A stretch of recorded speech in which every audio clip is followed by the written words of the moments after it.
YS Jaganmohan Reddy ఒక భయంకర కుట్రలకైతే తెరదీస్తున్నటువంటి పరిస్థితి మనం చూస్తా ఉన్నాం.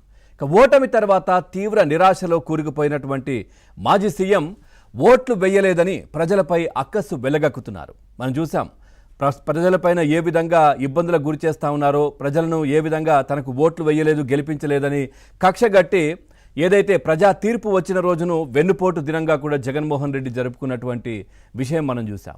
ఇక కూటమి ప్రభుత్వం ఏపీలో సమర్థవంతంగా సంక్షేమ పథకాలు అమలు చేస్తుంటే చూసి వైసీపీ నేతలు ఓర్వలేకపోతున్నారు.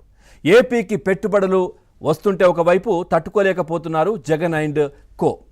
ఇక రాష్ట్రానికి భారీగా పెట్టుబడులు రావడానికి కారణమైనటువంటి మంత్రి నారా లోకేష్ను టార్గెట్ చేస్తున్నారు వైసీపీ నేతలు, ముఖ్యంగా జగన్మోహన్ రెడ్డి. ఈ క్రమంలోనే మంత్రి లోకేష్పై జగన్మోహన్ రెడ్డి ఎక్స్ వేదికగా కొద్ది రోజులుగా మనం చూస్తూ ఉన్నాం ఏ విధంగా ఆరోపణలు చేస్తూ ఉన్నారో, దాంట్లో ఎక్స్ వేదికగా ప్రశ్నిస్తున్నారు. అయితే మాజీ సీఎం వ్యాఖ్యలకు ఎప్పటికప్పుడు మంత్రి లోకేష్ కూడా గట్టిగా బదులిస్తుండడంతో వైసీపీ ముఠా కూడా లోకేష్పై కుట్రలకు తెరతీస్తున్నటువంటి పరిస్థితి కనిపిస్తూ ఉంది. ఇక ఇటీవల జగన్ కారు కింద పడి ప్రాణాలు కోల్పోయినటువంటి సింగయ్య మృతి కేసులో ఆయన భార్య లూర్దు మేరీతో అబద్ధాలు ఏ విధంగా చెప్పించారో మనం చూసాం. అట్లాగే మంత్రి లోకేష్ మనుషులము తమ ఇంటికి వచ్చారు, అట్లాగే బెదిరించి ఆమెతో చెప్పించి ఆ తర్వాత స్టేట్మెంట్ అక్కడ కొన్ని పేపర్లపైన సంతకాలు చేయించారు. ఇవన్నీ కూడా తను మాట్లాడినటువంటి అంశం మనం చూసాం. అంటే ఎందుకు లోకేష్ను టార్గెట్ చేస్తూ ఉన్నారు అంటే గతంలో మనం చూడొచ్చు, అంటే ఒక ఎమ్మెల్యేగా కూడా గెలిపించుకోలేకపోయావు, నువ్వేం రాజకీయ నేత అంటూ కూడా చంద్రబాబు నాయుడు గారిని ఇష్టానుసారంగా వైసీపీ నేతలు మాట్లాడిన అంశం మనం చూసాం. అప్పుడు జగన్మోహన్ రెడ్డి కావచ్చు, మిగతా వాళ్ళందరూ కూడా మాట్లాడినటువంటి విషయం మనం చూసాం.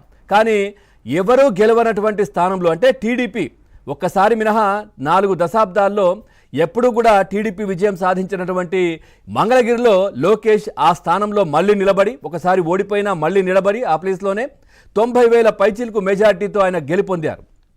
ఆ తర్వాత లోకేష్ పాదయాత్రలో జగన్మోహన్ రెడ్డి చేసినటువంటి కుట్రలు కావచ్చు, లేదంటే ఇబ్బందులు కావచ్చు, లేదంటే పెట్టుబడులను రాకుండా చేసినటువంటి విధానం కావచ్చు, లేదంటే పెట్టుబడిదారులను తరిమేయడం కావచ్చు, ఏమేం జరిగాయి, ఆ తర్వాత అంతకుముందు టీడీపీ ప్రభుత్వం ఉన్నప్పుడు ఎట్లాంటి పెట్టుబడులు వచ్చాయి, ఇవన్నీ కూడా పాదయాత్రలో ప్రజలందరికీ వివరిస్తూ సెల్ఫీలు తీసుకొని సెల్ఫీలు కూడా లేదంటే అందులో పనిచేస్తున్న ఉద్యోగులతో కూడా మాట్లాడించినటువంటి విషయం మనం చూసాం. అవన్నీ కూడా ముఖ్యంగా జగన్మోహన్ రెడ్డి ఓటమికి చాలా ప్రధానమైనటువంటి కారణం లోకేష్ పాదయాత్ర. ఇది జగన్మోహన్ రెడ్డికి ఖచ్చితంగా తెలుసు. ఆ అక్కసు, ఆ కుట్ర ఏదైతే అది ఉందో అదాన్ని ఇప్పుడు వెలగక్కుతున్నటువంటి పరిస్థితులు. లోకేష్ పాదయాత్ర వల్లే జగన్మోహన్ రెడ్డి దాదాపుగా పతనం మొదలైంది అని కూడా మనం చెప్పుకోవచ్చు. చాలామంది దీనికి సంబంధించి మాట్లాడుతూ ఉన్నారు. అట్లాగే ఏదైతే ప్రతి దాంట్లో కూడా లోకేష్ని మధ్య బయటకు తీసుకుని వచ్చి అంటే చంద్రబాబు నాయుడు గారి గురించో లేదంటే పవన్ కళ్యాణ్ గారి గురించో ఎక్కువగా మాట్లాడట్లేదు. కూటమి ప్రభుత్వం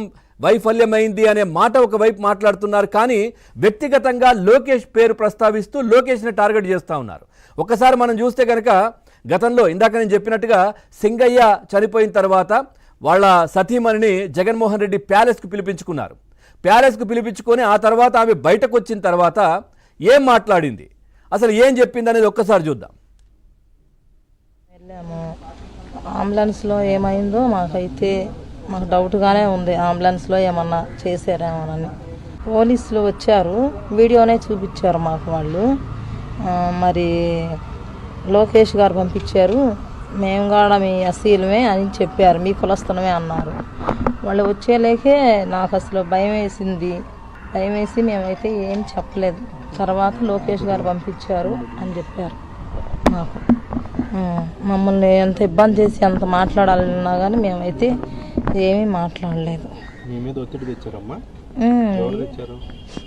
లోకేష్ గారు వాళ్ళే చాలా మంది 50 మంది మా ఇంటికి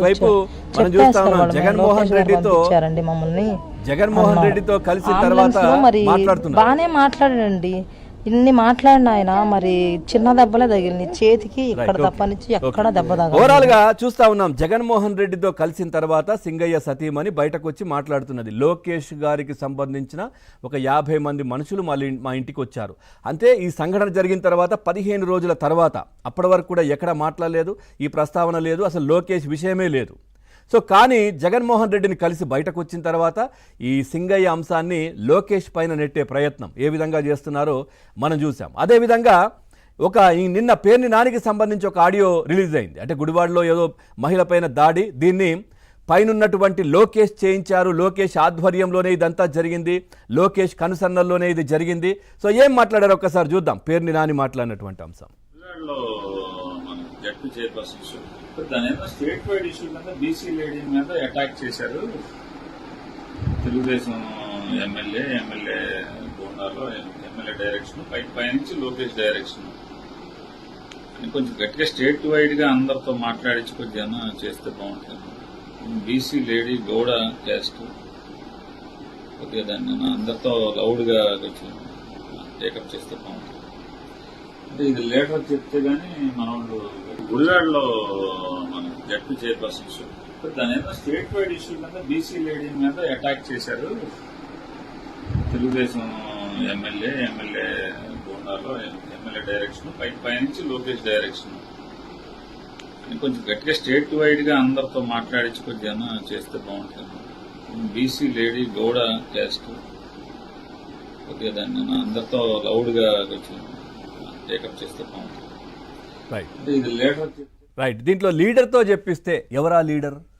ఇంకెవరు? జగన్మోహన్ రెడ్డి. ఆ లీడర్తో చెప్పిస్తే మన క్యాడర్ అంతా హడావిడి చేస్తారు, ఇది లోకేష్ గారే చేయించారు అని కులాల మధ్య చిచ్చు పెట్టడం. ఒక బీసీ మహిళ పైన దాడి చేశారు, గౌడ కులస్తురాలు ఆమె పైన దాడి చేశారు అనేది ఏ విధంగా వీళ్ళ కుట్రలో మనం చూస్తూ ఉన్నాం. ఎందుకంటే జగన్మోహన్ రెడ్డి కూడా లోకేష్కి ప్రతిరోజు ఏదో ఒక ట్వీట్ చేయడం, విద్యా విధానంలో ఇది ఉంది అది ఉంది అని చెప్పేసి దానికి సమర్థవంతంగా లోకేష్ కూడా గట్టిగా కౌంటర్ ఇవ్వడం, ఇదంతా కూడా తట్టుకోలేకపోతున్నారు. నిజంగా చెప్పాలంటే లోకేష్ను జగన్మోహన్ రెడ్డి తనకు ప్రత్యర్థిగా లోకేష్ను తీసుకుంటున్నారు. లోకేష్ను మనం కంట్రోల్ చేస్తే రాష్ట్రం నిజంగా పెట్టుబడులు రాకుండా పోతాయి, రాష్ట్రం మళ్ళీ ఇబ్బందికర పరిస్థితుల్లోకి వెళ్తుంది, అప్పుడు మళ్ళీ కూటమి ప్రభుత్వం వచ్చే అవకాశం ఉండదు. లోకేష్ తనకు అప్పజెప్పిన శాఖలు ఐటీ కావచ్చు, విద్యాశాఖలో సమర్థవంతంగా పనిచేస్తున్నారు, ప్రజలకు అందుబాటులో ఉంటున్నారు, ఇటు ఎవరైతే ఇన్వెస్టర్స్కి అందుబాటులో ఉంటున్నారు, వాళ్ళకి కావలసినవి త్వరితగతిన సింగిల్ విండో ద్వారా అన్ని కూడా శాంక్షన్ అయిపోతున్నటువంటి పరిస్థితి. లోకేష్ను కంట్రోల్ చేయాలి, లోకేష్ను టార్గెట్ చేయాలి. ఇది జగన్మోహన్ రెడ్డి ప్రధానంగా తీసుకున్నటువంటి కుట్ర. ఏదైతే లోకేష్ను టార్గెట్ చేస్తే ఆ తర్వాత మొత్తం కూటమి ప్రభుత్వమే మొత్తం కంట్రోల్ అయిపోతుంది అనే విధంగా వాళ్ళు ప్లాన్ చేస్తున్నట్టయితే క్లియర్గా కనిపిస్తూ ఉంది. ఇప్పుడు మనం చూసాం రెండిట్లలో కూడా, రెండు వీడియోల్లో ఆడియోల్లో కూడా లోకేష్నే టార్గెట్ చేస్తూ ఉన్నారు. ఇది ప్రధానంగా